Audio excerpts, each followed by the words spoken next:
Eyewitness News is working, developing news. The jury in Providence Police Detective Robert Decarlo's brutality trial has reached a verdict.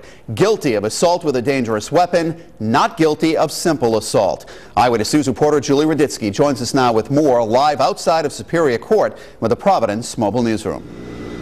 Well, that verdict coming down earlier today following an intense 11-day trial. Now this law enforcement officer could face 20 years in prison. How do you find the defendant guilty or not guilty? Guilty. Here he comes. Providence Police Detective Robert Decarlo walking out of Superior Court appearing visibly distraught, his attorney by his side. Detective Decarlo is devastated by the verdict.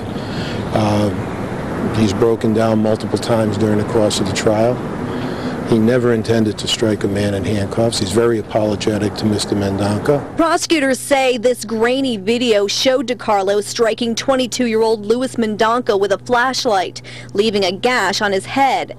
After several hours of deliberations, the jury unanimously agreed Decarlo used excessive force. Mendonca's sister says her family is relieved with the verdict. And I'm not saying your brother's to blame for any of what happened to him, but is there some blame to be laid just for getting into that situation in the first place, do you think?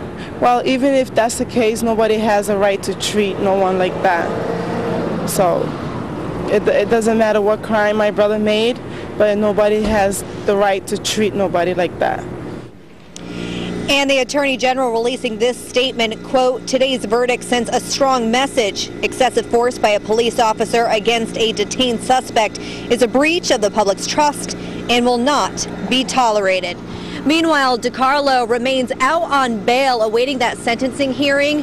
That will likely come in the next several weeks. Live with the Providence Mobile Newsroom, Julie Raditsky, Eyewitness News.